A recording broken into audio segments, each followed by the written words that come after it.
ये जेएनसी का प्रोग्राम अगरतला में भी करेंगे और अपना त्रिपुरा का आदेश किया होगा एक बाहर से किसी को लाता है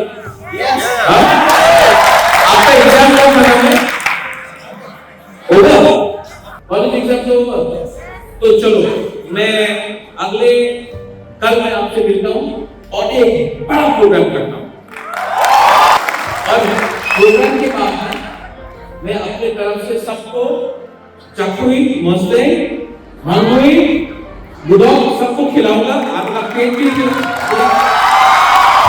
अमरपुर से तेलियापुरा से ओमपी से अपना आसपास के एरिया से भी अगर आप लोगों को आना है तो बस का इंतजाम नहीं करो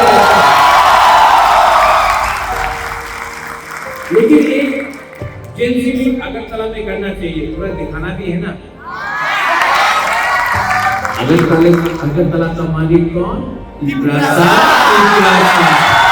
अगरतला का मालिक कौन? मैं फाइनेंस करता हूं चलो नेक्स्ट प्रोग्राम अगरतला ओके और अच्छे काम में देरी नहीं करना चाहिए आपने प्लेटों का बारे बात किया Democracy is not as important as love. Love will always win. Hate will always lose. And we love our people. That's it.